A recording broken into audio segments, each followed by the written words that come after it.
It's me, Tuxedo Mask Darian here, and today I'm going to talk about, well, Toonmakers Sailor Moon, which was not even a true name for it.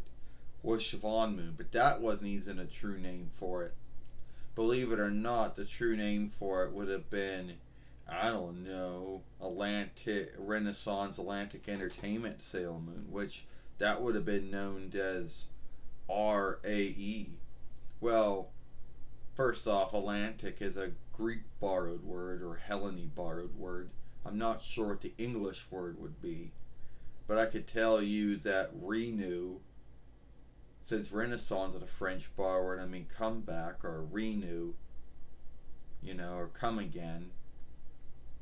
And then entertainment's a French borrowed, so that would be glee. Anyway, so a lot of folks give it the wrong name. They actually give it two wrong names. It was true that what I will call RAE did work with Siobhan to do the Power Rangers, and RAE did get a deal with Toonmakers to do their offshoot of Sailor Moon.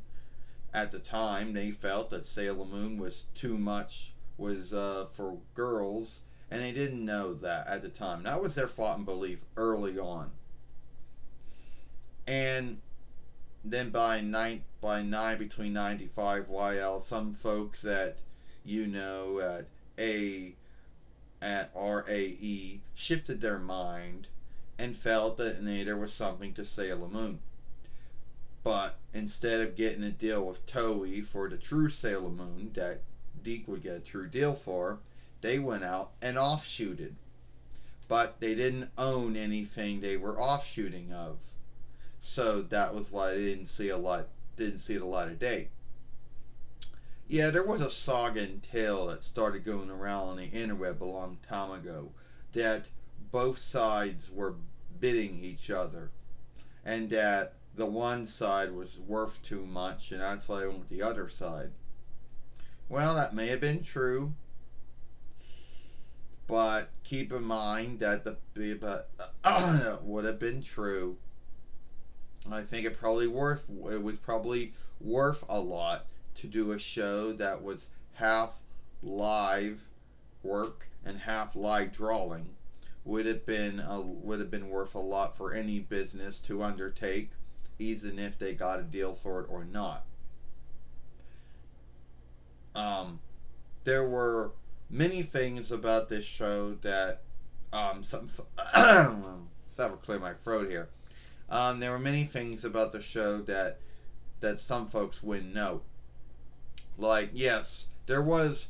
Well, first off, Luna was in the show, but she was a white cat instead of a blue or a black cat, depending to what offshoot of the live drawing you watch, or the live work. Yes, I was in it, and so was Sailor Moon. That's what they called him. Oh, I am not making this up. If a lot of folks out there felt that Queenling Serena or Queenling Serenity felt that was not a good name, then just calling her Sailor Moon was not even that. And keep in mind, this Sailor Moon was Rebecca and not Serena. So, then you had Queen Beryl, which was not like the Queen Beryl from Toei. This Queen Beryl had a starship. This Queen Beryl went from land to land, overtaking worlds, and wanted to take the moon and the earth to be the last two. The Sailor Fighters are about the same as they are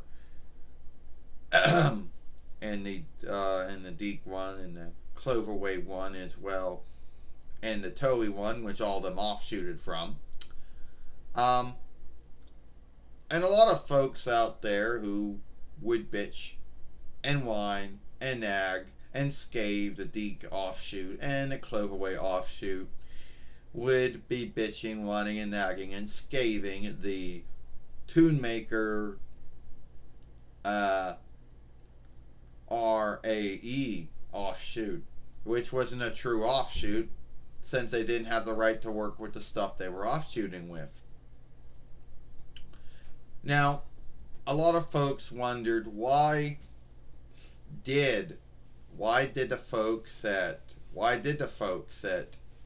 RAE want to do Sailor Moon?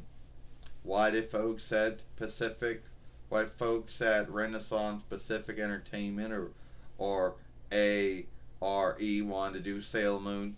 Because I guess they shifted their mind on it. I guess they saw how Sailor Moon was doing well, and they felt maybe they were wrong about their thought on Sailor Moon and shifted it. But for whatever grounds, they just felt that they could do their own offshoot on it, and thought that, I don't know, Nakatakaguchi and Toei wouldn't even care about it, which they did. They didn't own the rights to what they were working with, what they were offshooting from, and they didn't do enough with it to make it where it would have been its own thing. So that was one sog and tail behind why that one never saw the lights of day, and that they had hired Toonmakers or whatever to actually do the filming work and the live drawing work of the show. Another sog and tail went that it was worth too much for them to do a show that was live work and live drawing, as I said earlier.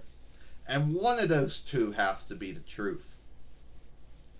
Now, why some folks out there would give it the wrong name?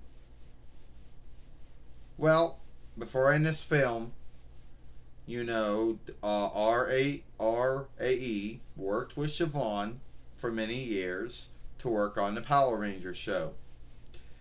And that's why a lot of folks felt that it was a Siobhan show when it was not. Siobhan had nothing to do with it. They already had their hands with many other shows, and that show, even though they may have known about it, it wasn't one of the ones they wanted to get a deal to work with. So these folks worked with Siobhan to make the Power Rangers, the Strange Keepers, whatever you want to call it, at one time. And they felt that they could do the same thing for Sailor Moon, do their take on it. But, whatever grounds, it didn't happen. And I know a lot before I end this film, I know there's a lot of folks out there that bitch about, oh well, Deke and Cloverway didn't stay close to what they offshooted. Well, Deke was more closer to keeping closer to offshooting than the Toonmakers one was.